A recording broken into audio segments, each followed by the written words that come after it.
በስመ አብ ወወልድ ወመንፈስ ቅዱስ አሐዱ አምላክ አሜን። የተወደዳችሁ የልዑል እግዚአብሔር ቤተሰቦች የእናታችን የቅድስት ድንግል ማርያም የአስራት የቃል ኪዳን የበረከት ልጆች የጻድቃን የሰማዕታት ወዳጆች በወደደንና ባፈቀረን በልዑል እግዚአብሔር ፍጹም ሰላም እላችኋለሁ። እንደምን ዋላችሁ?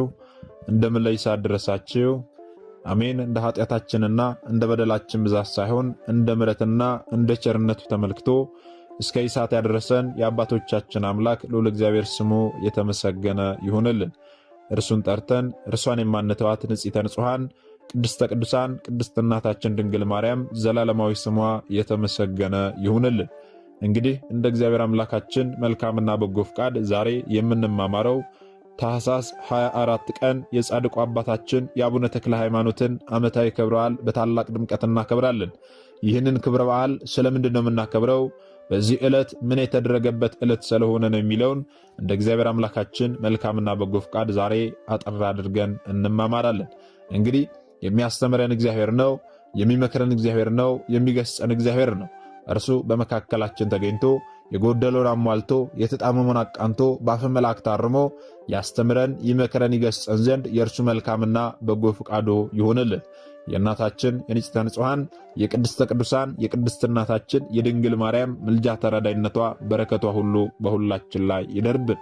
እንግዲህ ወደ ዛሬ ትምህርታችን ስንገባ ታዲያ ታኅሳስ 24 ቀን የጻድቁ አባታችን የአቡነ ተክለ ሃይማኖትን ዓመታዊ ክብረ በዓል በታላቅ ድምቀት እናከብራለን። ይህንን ክብረ በዓል ስለምንድን ነው የምናከብረው ስንል በዛሬው ዕለት ጻድቁ አባታችን አቡነ ተክለ ሃይማኖት የተወለዱበት ዕለት ስለሆነ ነው። ወይም ደግሞ በዓለ ልደታቸውን ነው የምናከብረው።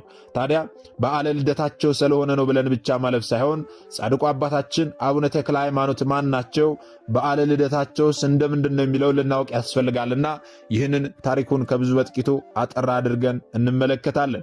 እንግዲህ ከስማቸው ትርጓሜ ጀምሮ አንስተን ስንመለከት ተክለ ሃይማኖት ማለት ምን ማለት ነው ስንል ተክለ ሃይማኖት ማለት ተክለ አብ፣ ተክለ ወልድ፣ ተክለ መንፈስ ቅዱስ ማለት ነው። ወይም ደግሞ የአብ ተክል፣ የወልድ ተክል፣ የመንፈስ ቅዱስ ተክል ማለት ነው።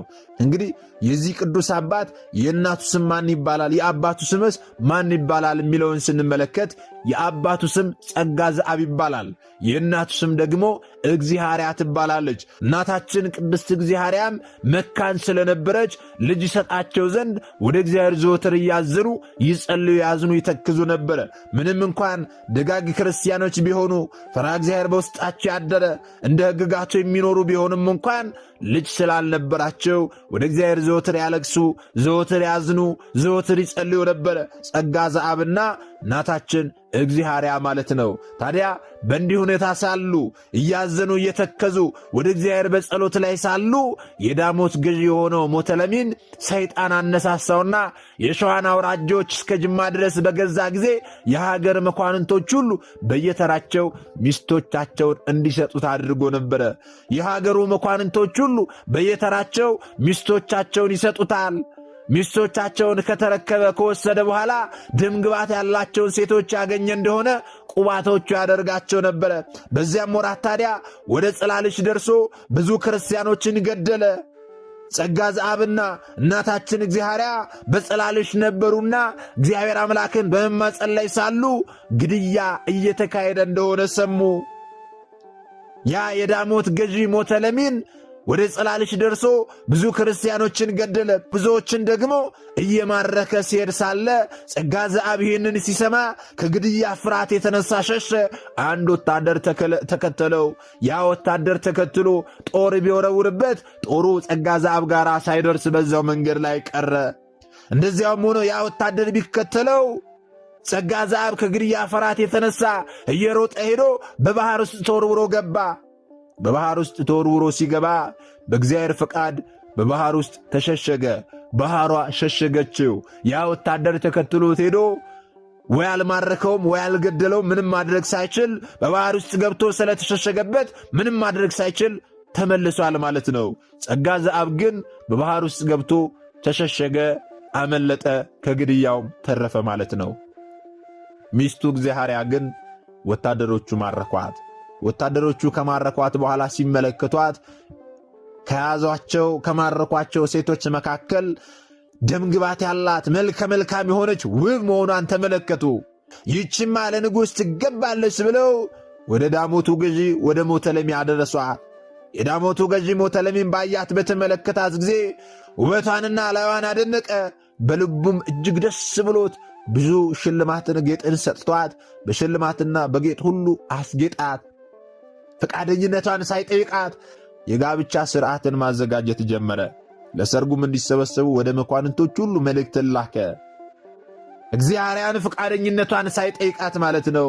ንጉሥ ነውና ሁሉንም ነገር ማድረግ ስለሚችል መኳንንቶቹ ሁሉ በየተራቸው ሚስቶቻቸውን ይሰጡት ስለነበረ ከጽላለች ተማርካ የመጣች እግዚአብሔርን ሊያገባት ፈቃደኝነቷን ሳይጠይቅ ሰርግ መደገስ ጀመረ። መኳንንቶቹም በሰርጉ ላይ እንዲታደሙ መልእክትን ላከ። በዚህ ጊዜ ታዲያ እናታችን ቅድስት እግዚአብሔር ይህንን ነገር በሰማች ጊዜ ምን ነው ጌታዬ ሆይ አለች። ከካህን ጋር ሆኜ ልጅን ስጠኝ ብዬ ስማጸን አንተ አሳልፈ ለአረሚ አሳልፈ ትሰጠኛለህን? ምን ነው አምላኬ ምን በደልኩኝ? ልጅ ስጠኝ ብዬ ከካህን ጋር ሆኜ ከጸጋ ዛብ ጋር ሆነን ስንማጸን አንተ አሳልፈ ለአረሚ ትሰጠኛለህን? ከዚህ አረሚ አድነኝ ጌታ ሆይ እያለች ወደ እግዚአብሔር ማንባት መጸለይ ጀመረች። ከአረሚ ጋር አንድ ከመሆን ያድናት ዘንድ በብዙ ለቅሶ እናታችን ቅድስት እግዚአብሔር አምላክን ለመነች፣ ተማጸነች። ያን ጊዜ ታዲያ የመላእክት አለቃ ብርሃናዊ መልአክ ሊቀ መልአኩ ቅዱስ ሚካኤል በብርሃናዊ ክንፉ ተሸክሞ ከዚያ ቦታ ላይ አንስቶ ከዳሞት ሀገር አንስቶ ወደ ምድረ ዞራሬ አድርሶ ወዲያውኑ ወደ ቤተ መቅደስ አስገብቶ በሴቶች መቆሚያ አቆማት። ታዲያ ቅድም እንዳልነው ባሏ ጸጋ ዘአብ በባህር ውስጥ ተወርውሮ ገብቶ ባህሯ ሸሽጋው ከዚያ ግድያ ተርፏል፣ አምልጧል ብለናል። ታዲያ ወደ ቤተ መቅደስ ሄዶ በቤተ መቅደስ ውስጥ የማዕጠንቱን ሥርዓት እያከናወነ ሳለ ይህንን የማዕጠንት ሥርዓት እያከናወነ በወጣ ጊዜ አንዲት ሴት የንግሥና ልብስ ለብሳ በብዙ ወርቅ አጊጣ ተሸልማ እንደተሸለመች ሆና በቤተ መቅደስ ውስጥ ቆማ ተመለከታት። በዚህ ጊዜ እጅጉን አድንቆ በልቡ ይህቺ ሴት ምንድናት? ወደዚህ ማን አመጣት? የንጉሥ ሚስት ከሆነች ብቻዋን አትመጣም ነበረ። እንዴት ብቻዋን ልትመጣ ቻለች? እዚህ ቤተ መቅደስ ውስጥ ምን አመጣት? ማናት? ምንድናት? እያለ በልቡ ይህንን ጥያቄ ማመላለስ ጀመረ። ከዚህም በኋላ የማዕጠንቱን ሥርዓት አከናውኖ ከጨረሰ በኋላ ወደ እግዚአብሔር ሄዶ ማነሽ? ምንድነሽ? ወደዚህ ማን አመጣሽ? እንዴት ልትመጪ ቻልሽ? ብሎ ጠየቃት፣ መረመራት። በዚህ ጊዜ ፊቷን ተሸፋፍና ነበር። ያንን ገልጣ እግዚአብሔር እንደሆነች ነገረችው። እርሱም ተመለከታትና እጅጉን ደስ አለው፣ አገኛት። እርሷም ታዲያ ከመጀመሪያው እስከ መጨረሻው እግዚአብሔር ያደረገላትን ነገር ሁሉ ነገረችው። ተማርካ እንደሄደች ተማርካ ከሄደች በኋላ ንጉሥ ሊያገባት እንደነበረ ይህንን ልብስም ለብሳ የመጣችውን ያለበሳት ንጉሥ እንደሆነ ከዚያም ደግሞ እግዚአብሔር አምላክን ከአረሚ ጋር አንድ ከመሆን አድነኝ ብላ እንደተማጸነችው እግዚአብሔር አምላክም ቅዱስ ሚካኤልን እንደላከላት ቅዱስ ሚካኤልም ወደዚህ ቤተ መቅደስ አምጥቶ እንዳቆማት ነገረችው። ከዚህ በኋላ በአንድነት ሆነው እግዚአብሔር አምላክን አመሰገኑ። ከዚህም በኋላ የእግዚአብሔር መልአክ በአንዲት ሌሊት ተገለጠላቸው። ቀድመው ሁለቱም በአንድነት ሆነው እግዚአብሔር አምላክ ልጅ ይሰጣቸው ዘንድ ይማጸኑ ነበር።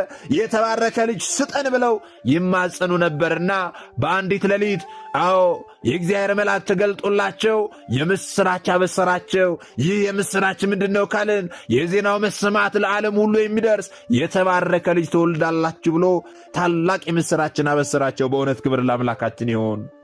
እነርሱ የተባረከ ልጅን ስጠን ብለው ተማጸኑ። እግዚአብሔር አምላክ የተባረከ ልጅ ብቻ ሳይሆን የዜናው መሰማት ለዓለም ሁሉ የሚሆን ብዙ ሰዎችን ካለማመን ወደ ማመን የሚያመጣ ብዙ ሰዎችን ከዲያብሎስ ግዞት ነፃ የሚያወጣ ካለማመን ወደ ማመን የሚመልስ የተባረከ ልጅን እንደሚወልዱ የምስራችን አበሰራቸው። ልብ በሉ ወገኖቼ። ታዲያ ይህንን የምስራች ከሰሙ በኋላ ከጥቂት ቀኖች በኋላ ጻድቁ አባታችን አቡነ ተክለ ሃይማኖት ተጸነሱ። ከተጸነሱም በኋላ በዛሬዋ ዕለት ታኅሳስ 24 ቀን እንደ እግዚአብሔር አምላካችን መልካም ፍቃድ ከካህኑ ጸጋ ዘአብና ከእግዚአብሔር ተወለዱ ማለት ነው። ስለዚህ ዛሬ የምናከብረው ክብረ በዓል ጻድቁ አባታችን አቡነ ተክለ ሃይማኖት የተወለዱበትን በዓለ ልደታቸውን ነው ማለት ነው። ዛሬ ታኅሳስ 24 ቀን የተወለዱበት ነው። ታዲያ በተወለዱባት ዕለት ቤታቸው በደስታ ሞላ። ከዘመዶቻቸውና ከጎረቤቶቻቸው ጋር ደስ አላቸው። ጻድቁ አባታችን አቡነ ተክለ ሃይማኖትም ታዲያ በተወለዱባት ዕለት አሃዱ አብ ቅዱስ፣ አሃዱ ወልድ ቅዱስ፣ አሃዱ ውእቱ መንፈስ ቅዱስ ብለው አጋዕዝተ ዓለም ቅድስት ሥላሴን አመስግነዋል። ታዲያ ጻድቁ አባታችን አቡነ ተክለ ሃይማኖት 40 ቀን በሆነው ጊዜ ለክርስትና ጥምቀት ባስገቡት ጊዜ ስሙን ፍስሐ ጽዮን ብለው ሰየሙት ማለት ነው። ልብ በሉ። ተክለ ሃይማኖት ተብሎ ስም ይወጣላቸው መቼ እንደሆነ ወደፊት እንመጣበታለን። ቀድሞ ስማቸው ግን ለክርስትና ጥምቀት ወደ ቤተ ክርስቲያን ሄደው የተሰጣቸው ስማቸው ፍስሐ ጽዮን ነበረ። ታዲያ ሕፃኑም አደገ፣ ድንቅ ተአምራትንም እያደረገ ዕውቀትንና ኃይልን ተመልቶ በመንፈስ ቅዱስ ጸና። ከዚህ በኋላ ድቁና የሾመው ዘንድ አባ ጌርሎስ ወደ ተባለ ጳጳስ ዘንድ ወሰዱት። በዚያ ዘመን በዛጉ መንግሥት የእስክንድርያ ሊቀ ጳጳስ አባ ብንያምን ነበረ። ወደ ጳጳሱ ባደረሱት ጊዜ ጳጳሱ አስቀድሞ ስለ ፍስሐ ጽዮን ትንቢት ተናገረለት። ምን ብሎ ስንል ይህ ልጅ የተመረጠ ዕቃ ይሆናል ብሎ ትንቢት ተናገረለት። ብዙዎችን ካለማመን ወደ ማመን የሚያመጣ እግዚአብሔር አምላክ የሚገለገልበት እግዚአብሔር አምላክ መሳሪያ አድርጎ ሕዝቦቹን ልጆቹን የሚያድንበት የተመረጠ ዕቃ ይሆናል ብሎ አስቀድሞ ትንቢት ተናገረለት። ይህንን ትንቢት ከተናገረለት በኋላ የድቁና ሹመትን ሰጥቶ ፍስሐ ጽዮንም የድቁና ሹመትን ተቀብሎ ወደ ሀገሩ ተመለሰ። ታዲያ ጎልማሳም በሆነ ጊዜ አራዊትን ሊያድን ወደ ዱር ሄደ። ቀትር ሲሆን የክብር ባለቤት ጌታችን መድኃኒታችን ኢየሱስ ክርስቶስ መልኩ የሚያምር ጎልማሳ አምሳል በቅዱስ ሚካኤል ክንፍ ላይ ተገለጠለትና እንዲህ አለው፣ ወዳጄ ሆይ አትፍራ አለው። እንግዲህ የኀጢአተኞችን ነፍስ ወደ ሕይወት የምታጠምድ ትሆናለህ እንጂ አራዊትን የምታጠምድ የምታድን አትሆንም። ስምህም አለ በፊት ፍስሐ ጽዮን ነበርና ስምህም ተክለ ሃይማኖት ይሁን። እንደ ኤርምያስና እንደ አጥማቂ ዮሐንስ እኔ ከእናትህ ማኅፀን ጀምሬ መርጬ አክብሬሃለሁና በሽተኞችን ትፈውስ ዘንድ ሙታንንም ታስነሳ ዘንድ ሥልጣንን ሰጠው። ርኩሳን አጋንንትንም ሁሉ ከሁሉም ቦታ ታሳድዳቸዋለ፣ ታጠፋቸዋለ ብሎ እግዚአብሔር አምላክ ይህንን ነገረው። ልብ ወለጎኖቼ፣ ይህንን ከሰማ በኋላ ጻድቁ አባታችን አቡነ ተክለ ሃይማኖት ወደ ቤቱ በተመለሰ ጊዜ ገንዘቡን ሁሉ ለድሆችና ለምስኪኖች ለጾም አዳሪዎች በተነ፣ ሰጠ። ከዚህም በኋላ እንዲህ አለ፣ ሰው ዓለሙን ቢያተርፍ ነፍሱን ካጠፋ ምን ይጠቅመዋል ብሎ ቤቱ እንደተከፈተች ሆና የተከፈተች ቤቱን እንኳን ሳይዘጋ መርኩዙን ብቻ ይዞ በሌሊት ወጣ። በሌሊት ወጥቶ ሄደ። ከዚህ በኋላ ወደ ጳጳስ ዘንድ ሄዶ የቅስና ሹመት ተቀብሎ ለሸዋ ሀገር ሁሉ ወንጌልን መስበክ ጀመረ። የእግዚአብሔርን ቃል ማስተማር ጀመረ። 12300 ነፍስ ያህል በአንድ ጊዜ አጠመቀ። ለጣዖት የሚሰዉበትን ሁሉ ሻረ። ውስጡ የሚኖሩ አጋንንት ሁሉ እስከሚሸሹ ድረስ አጸዶቻቸውን ሁሉ ቆራረጠ። አጋንንትን ሁሉ አባረረ፣ አጠፋቸው፣ አሳደዳቸው። እንዲሁም ደግሞ ብዙዎችን ካለማመን ወደ ማመን አመጣቸው። ብዙዎችንም አሳምኖ አስተምሮ የክርስትና ጥምቀትን አጠመቃቸው። ሁለተኛም ደግሞ ወደ ዳሞት ምድር ሄዶ ብዙ ሟርተኞችንና አስማተኞችን ጠንቋዮችን ሁሉ አሳመናቸው። ከሃዲው ሞተለሚን ቀድሞ እናቱን ሊያገባት የነበረው ያ ከሃዲ ሞተለሚም ታዲያ ብዙ ወራት ጻድቁ አባታችን አቡነ ተክለ ሃይማኖትን ተቃወመው። በጉማሬ ማጥመጃ ውስጥ እየጨመረው ወደ ገደል ይወረውረው ነበረ ጻድቁ አባታችን አቡነ ተክለ ሃይማኖትን። ጻድቁ አባታችን ግን እርሱ ቢወረወረውም ተመልሶ በደህናው ይመለስ ነበረ። ደግሞም ሊወጋው ጦር ወረወረ ወደ ጻድቁ አባታችን ወደ አቡነ ተክለ ሃይማኖት። ያ ወደ እርሱ የወረወረው ጦር ታዲያ ወደ እርሱ ተመልሶ ራሱ ላይ ተጠመጠመበት። የዳሞት ገዥ የሆነው ሞተለሚን ማለት ነው። ራሱ ላይ ተጠመጠመበት። ራሱ ላይ ተጠምጥሞበት በተሰቃየ ጊዜ አባታችንን ለመነው፣ አድነኝ፣ ፈውሰኝ ብሎ ያ የሀገር ገዢ ጻድቁ አባታችን አቡነ ተክለ ሃይማኖትን ተማጸነው። ጻድቁ አባታችን አቡነ ተክለ ሃይማኖትን ታዲያ በክብር ባለቤት በጌታችን በኢየሱስ ክርስቶስ ስም አሳምኖ ወንጌልን አስተምሮ አሳምኖ አዳነው። የተጠመጠመበትንም ጦር ፈታለት። ቀናውንም መንገድ በደንብ በሚገባ አሳየው። ይህንን ቀና የሆነውን መንገድ የሚያጣምሙ ሟርተኞችንም ከዚያ ሀገር ላይ አጠፋቸው። በክብር ባለቤት በጌታችን በኢየሱስ ክርስቶስ ስም ድንቅ ተአምራትን አይተው የአገር ሰዎች ሁሉ ከንጉሳቸው ጋር አመኑ። የክርስትና ጥምቀትንም አጠመቃቸው። ቤተ ክርስቲያንም ሰርቶላቸው የቤተ ክርስቲያንን ሥርዓት አስተማራቸው። በቀናች ሃይማኖትም አጸናቸው። ከዚህ ሁሉ ጋር ግን ጾምና ጸሎት ስግደትን ያበዛ ነበረ። ያለማቋረጥ በጾም በጸሎት በስግደት ይጋደል ነበረ። ወገኖቼ ታዲያ ዜናውን ሰምተው ወደ እርሱ የሚመጡትን የነፍሳቸውን ድህነት ያስተምራቸዋል። የክብር ባለቤት በሆነ በጌታችን በኢየሱስ ክርስቶስም በማመን ያጸናቸዋል። የክርስትና ጥምቀትንም ያጠምቃቸው ነበረ። ልብ በሉ ወገኖቼ። ታዲያ ጻድቁ አባታችን አቡነ ተክለ ሃይማኖት ብዙ ድንቅ ድንቅ ተአምራትን እያደረገ በጾም በጸሎት ተወስኖ እየኖረ ብዙዎችን ካለማመን ወደ ማመን ከፈወሳቸው በኋላ በተሰጠው ሥልጣን መሠረት ሕሙማንን ከፈወሳቸው፣ ደዌያንን ከደዌያቸው ካነጻቸው በኋላ መጠጊያ ሰርቶ በፊቱ በኋላው በቀኙ በግራው የተሳሉ ፍላጻዎችን ወይም ደግሞ ጦሮችን ተከለ። ይህንን ለምን አደረገ ስንል በመደገፍና በመተኛት እንዳያርፍ ነው። ወደፊት ከተጠጋ ጦሩ ይወገዋል፣ ወደ ኋላም ከተጠጋ ይወገዋል፣ ወደ ቀኝ ወደ ግራም ካለ ይወገዋልና ያ ወደ ቀኝ ወደ ግራም ተደግፎ ወይ ግድግዳ ተደግፎ ወይ ወደፊትም የሆነ ነገር ተደግፎ እንዳያርፍ እንዳይተኛ ይህንን ጦር ተከለና በዚያ ጦር መካከል ቀጥ ብሎ ቆሞ እግሩ ከቀልጥሙ እስኪሰበር ድረስ ቆሞ ይጸልይ ጀመረ። ወገኖቼ እግሩ ከቀልጥሙ ተሰብራም ደግሞ እንደዚሁ ጸሎቱን አላቋረጠም።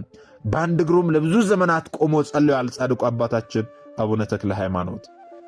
በዚያ ጊዜ ውስጥ ግን ምንም እህል አይቀምስም፣ ምንም መጠጥ አይጠጣም ነበረ።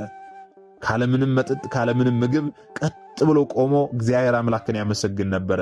ምግቡና መጠጡ የእግዚአብሔር ቃል የእግዚአብሔር ምስጋና ነበረ። በእውነት በረከቱ ረድኤቱ አማላጅነቱ በሁላችን ላይ ይደርብን። ከዚህም በኋላ ታዲያ ተጋድሎን ባበዛ በጨመረ ጊዜ የክብር ባለቤት ጌታችን መድኃኒታችን ኢየሱስ ክርስቶስ ወደ እርሱ መጣ። ከእርሱ ጋር ንጽሕተ ንጹሐን ቅድስተ ቅዱሳን ድንግል ማርያም አለች። የከበሩ ነቢያትና ሐዋርያት አሉ። ጻድቃን ሰማዕታት አሉ። የጳጳሳት አለቆች፣ የመላእክት አለቆች ከነሰራዊቶቻቸው አሉ። በእንዲህ አይነት ግርማ ሞገስ በእንዲህ ያለ ክብር ወደ ጻድቁ አባታችን ወደ አቡነ ተክለ ሃይማኖት ጌታችን መድኃኒታችን ኢየሱስ ክርስቶስ ወረደ። እንዲህም አለው፣ ወዳጄ ሆይ አንተ በመከራዬ መሰልከኝ፣ እኔም በመንግሥቴ ከእኔ ጋር እንድትመስለኝ አደርግሃለሁ። እነሆ የዚህ ዓለም ድካም ተፈጸመልህ፣ በእኔ ዘንድም የምቀበለው ሆነ። ከእንግዲህስ መንግሥተ ሰማያትን ትወርስ ዘንድ ወደ እኔ ና አለው። ይህንን ካለው በኋላ ታላቅ ቃል ኪዳንን ሰጠው እግዚአብሔር አምላክ። እነሆ ስምህን ለሚጠራ መታሰቢያህን ለሚያደርግ ገድልህን ለሚጽፍ ለሚያጽፍ ለሚያነበው ለሚሰማው ለሚያሰማው በስምህ ለተሠራ ቤተ ክርስቲያን መባ ለሚሰጠው ለድሆችና ለችግረኞች ለሚመጸውተው በስምህ የተራበ ለሚያበላ የተጠማ ለሚያጠጣ በመታሰቢያህም ቀን ለሚቆርብ ሰው ስለ አንተ በጎ ሥራ ለሚሠራ ሰው ሁሉ እኔ እስከ 10 ትውልድ እምርልሃለሁ አለው። ልብ በሉ ወገኖቼ፣ ይህንን የምሥራች ይህንን ቃል ኪዳን ጌታችን በሚነግረው ጊዜ አባታችን እጅጉኑ ደስ አለው። ጌታችን መድኃኒታችን ኢየሱስ ክርስቶስ ይህንን የምሥራች ይህንን ቃል ኪዳን ከሰጠው ከተናገረው በኋላ ከእርሱ ዘንድ በታላቅ ክብር ወደ ሰማያት አረገ። አባታችን ጻድቁ አቡነ ተክለ ሃይማኖትም ለእግዚአብሔር አምላክ ሰገደ፣ አመሰገነ። ልብ በሉ ወገኖቼ፣ ከዚህ በኋላ አባታችን በንዳድ በሽታ ጥቂት ታመመ። ዕድሜውም 99 ዓመት ከ8 ወር ከ1 ቀን ሆኖት በለመለመ እርጅና ነሐሴ 24 ቀን አረፈ ማለት ነው። በመዝሙርና በማመስገን አክብረው ገንዘው በዋሻ ውስጥ ቀብረውታል። ስለዚህ ዛሬ በዓለ ልደቱን ነው የምናክብረው። በዓለ ዕረፍቱ ደግሞ ነሐሴ 24 ቀን ነው ማለት ነው። ታዲያ ይህንን ክብረ በዓል ስናክብር አንድ ልናውቅ የሚያስፈልገን ነገር አለ። ብዙ ሰዎች የጻድቁ አባታችን የአቡነ ተክለ ሃይማኖትን ዓመታዊ ክብረ በዓል ስናክብር ጻድቁ አባታችን አቡነ ተክለ ሃይማኖትን የምናመልክ የሚመስላቸው ሰዎች አሉ። የገብርኤልን በዓል ስናክብር ገብርኤልን የምናመልክ፣ የእመቤታችንን በዓል ስናክብር እመቤታችንን የምናመልክ የሚመስላቸው ሰዎች አሉ። ነገር ግን ቤተ ክርስቲያናችን ይህን አታስተምርም። ቤተ ክርስቲያናችን የምታስተምረው ምንድን ነው ስንል በእኛ ቤተ ክርስቲያን ውስጥ የሚመለከው አጋዕዝተ ዓለም ቅድስት ሥላሴ ብቻ ነው። እግዚአብሔር ብቻ ነው የሚመለከው ወገኖቼ። አብያተ ክርስቲያናት በመላእክት ስም በጻድቃን በሰማዕታት ስም ሊታነጹ ይችላሉ። ነገር ግን በዚያ ቤተ ክርስቲያን ውስጥ የሚፈተተው የክርስቶስ ቅዱስ ሥጋና ክቡር ደም ነው። የሚታደለው የክርስቶስ ቅዱስ ሥጋና ክቡር ደም ነው እንጂ የፍጡር ሥጋ አይደለም። ወይም ደግሞ የጻድቁ አባታችን የአቡነ ተክለ ሃይማኖት ሥጋና ደም አይደለም የሚታደለው የክርስቶስ ቅዱስ ሥጋና ክቡር ደም ነው። የሚመለከው በዛ ቤተክርስቲያን ውስጥ አጋዕዝተ ዓለም ቅድስት ሥላሴ ብቻ ናቸው። ወይም ደግሞ እግዚአብሔር አምላክ ብቻ ነው በዛ ቤተክርስቲያን ውስጥ የሚመለከው። ወገኖቼ ታዲያ ለምንድን ነው የጻድቃን የሰማዕታትን ዓመታዊ ክብረ በዓላቸውን የምታከብሩት ብለው ለሚጠይቁ ሰዎች ደግሞ ቤተክርስቲያናችን ምላሽ አላት። ለምሳሌ የጻድቁ አባታችን የአቡነ ተክለ ሃይማኖትን ዓመታዊ ክብረ በዓል ታኅሳስ 24 ቀን ስናክብር ለምንድን ነው የምናከብረው ስንል ጻድቁ አባታችን አቡነ ተክለ ሃይማኖትን እያመለከን አይደለም። የምናከብረው እግዚአብሔር አምላካችን በጻድቁ አባታችን በአቡነ ተክለ ሃይማኖት ላይ አድሮ ያደረገውን ድንቅ ተአምራት በማሰብ ይህንን ክብረ በዓል እናከብራለን፣ እንዘክራለን። ይህም ብቻ ሳይሆን ደግሞ እግዚአብሔር አምላካችን በጻድቁ አባታችን በአቡነ ተክለ ሃይማኖት አማካኝነት ለእኛ ለሰው ልጆች ያደረገልንን የምህረት ቃል ኪዳን በማሰብ እግዚአብሔር አምላክን እናመሰግናለን፣ እናከብራለን በዚህ ዕለት ማለት ነው። በተጨማሪም ደግሞ እግዚአብሔር አምላክ በሰጣቸው ስልጣን መሰረት በተሰጣቸው ቃል ኪዳን መሰረት ከእግዚአብሔር አምላክ ዘንድ ምህረትን ያሰጡን ዘንድ ይቅርታን ያሰጡን ዘንድ ጻድቁ አባታችን አቡነ ተክለ ሃይማኖትን አማልዱን፣ አስታርቁን፣ ኃጢአታችንን በደላችንን ሁሉ አስተስርዩልን ብለን ጻድቁ አባታችን አቡነ ተክለ ሃይማኖትን እንማጸናቸዋለን። በዕለተ ቀናቸው ማለት ነው። ልደታቸውን ምክንያት አድርገን ዕረፍታቸውን ምክንያት አድርገን ፍልሰታ አጽማቸውን ምክንያት አድርገን እግዚአብሔር አምላክ በእርሳቸው ላይ አድሮ ለእኛ ያደረገልን ነገር እያሰብን እየዘከርን በተሰጣቸው ቃል ኪዳን መሰረት ደግሞ ምህረትን ያሰጡን ዘንድ እንማጸናቸዋለን ማለት ነው እንጂ አናመልካቸውም። ይህንን ልታውቅ ያስፈልጋል። አብያተ ክርስቲያናት በጻድቃን በሰማዕታት ስም ይታነጻሉ። ይህም ደግሞ በመጽሐፍ ቅዱስ የተመዘገበ መጽሐፍ ቅዱሳዊ መሰረትነት ያለው ነው። በትንቢተ ኢሳይያስ ላይ እንደተጻፈልን በቤቴና በቅጥሬ ከወንዶችና ከሴቶች ይልቅ ለዘላለም የማይጠፋ የዘላለም ስም እሰጣቸዋለሁ ብሎ ጌታችን መድኃኒታችን ኢየሱስ ክርስቶስ ቃል በገባላቸው መሰረት ጻድቃን ሰማዕታት መላእክት የዘላለም የማይጠፋ ስም ተሰጥቷቸዋልና አብያተ ክርስቲያናት በጻድቃን በሰማዕታት ስም ይታነጻሉ ማለት ነው። በዚያ ቤተ መቅደስ ውስጥ በዚያ በጻድቃን ስም በታነጸ ቤተ ክርስቲያን ውስጥ ግን የሚመለከው እግዚአብሔር አምላክ ብቻ ነው እንጂ አቡነ ተክለ ሃይማኖት አይደለም የሚመለከው። ይህንን በደንብ ልታውቅ ያስፈልጋል ወገኖቼ። ስለዚህ ዛሬ ታኅሳስ 24 ቀን የጻድቁ አባታችን የአቡነ ተክለ ሃይማኖትን በዓለ ልደት እናከብራለን።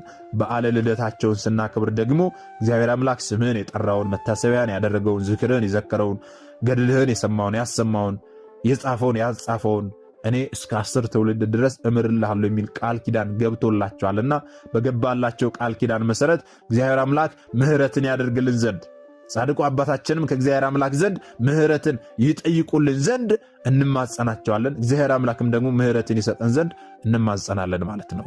ስለዚህ በቃል ኪዳናቸው ምህረትን እናገኝ ዘንድ በዕለተ ቀናቸው በጻድቁ አባታችን በአቡነ ተክለ ሃይማኖት በዕለተ ቀናቸው የተራበ በስማቸው ልናበላ፣ የተጠማ በስማቸው ልናጠጣ፣ በስማቸው ለተሰራ ቤተክርስቲያን መባ ልናስገባ፣ እንዲሁም ደግሞ ስማቸውን ልንጠራ፣ ገድላቸውን ልንሰማ፣ የሰማነውን ልናሰማ ያስፈልጋል ማለት ነው። ዛሬ ስለ ጻድቁ አባታችን ስለ አቡነ ተክለ ሃይማኖት የተማማርነውን ስለ እርሳቸው ያወቅነውን ነገር ለሌሎች ላላወቁት ወንድሞቻችን በማሳወቃችን ብቻ በቃል ኪዳናቸው ምህረትን እናገኛለን ማለት ነው። ስለዚህ ይህንን የሰማችሁን የተማራችሁትን ላልተማሩት ወንድሞቻችሁ አስተምሩ። እኛ እኮ የተማርነውን አስተምረን ቢሆን ያወቅነውን አሳውቀን ቢሆን ኖሮ ማንም ሀብተ ወልድና ስመ ክርስትና ሰጥታ ማኅተብ በአንገቱ ላይ ካሰረችበት ከቅድስት ቤተክርስቲያን ወጥቶ ወደ ሌሎች የሃይማኖት ተቋማት ባልሄደ ባልገባ ነበረ። ነገር ግን እኛ የተማርነውን ስለማናስተምር ያወቅነውን ስለማናሳውቅ ብዙቶቻችን ወንድሞቻችን እየሳቱ ነው ያሉትና የሳቱትንም ለመመለስ ያሉትንም ለማጽናት ሁሉ የተማርነውን ወደፊትም የምንማረውን የቤተክርስቲያናችን አስተምሮ ልናስተምር ያስፈልጋል ማለት ነው። ይህን እንድናደርግ ደግሞ እርሱ አምላካችን መድኃኒታችን ኢየሱስ ክርስቶስ ሁላችንንም ይርዳን፣ የሰማነውንም በእዝነ ልቦናችን ያሳድርብን። ምናልባት ደግሞ መርሃ ግብራችንን ከመጨረሳችን አስቀድሞ አንድ መልእክት ወደ እናንተ አስተላልፋለሁ። ይህ መልእክት ምንድነው ካላችሁኝ ዘንዳ እንደሚታወቀው በዚህ መንፈሳዊ ቻናል ላይ በዓመት 3 ታላላቅ የበረከት ስራዎች ይሰራሉ። እነዚህ 3 ታላላቅ የበረከት ስራዎች የማቴዎስ ወንጌል ምዕራፍ 25 ላይ የተጠቀሱ ጌታችን መድኃኒታችን ኢየሱስ ክርስቶስ ለፍርድ በሚመጣበት ጊዜ የሚጠይቀንን ጥያቄዎች ለመመለስ የተዘጋጁ ናቸው።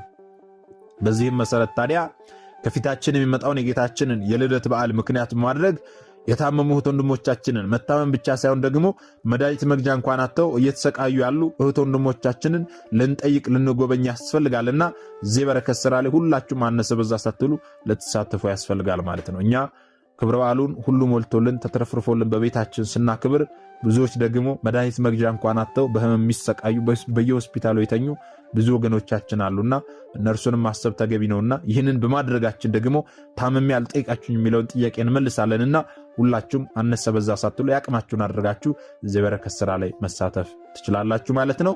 እንዴት ነው መሳተፈው? በምን አካውንት ነው መሳተፈው እያላችሁ የምትጠይቁ ሰዎች ካላችሁ የዚህ ቪዲዮ የኮሜንት የመጀመሪያ ቦታ ላይ ሊንክ አስቀምጥላችኋለሁ። ያንን ሊንክ ስትጫኑ ሙሉ ዝርዝር መረጃው በጽሁፍ ይመጣላችኋል። ያንን ጽሁፍ አንብባችሁ እዚህ በረከት ስራ ላይ መሳተፍ ትችላላችሁ ማለት ነው።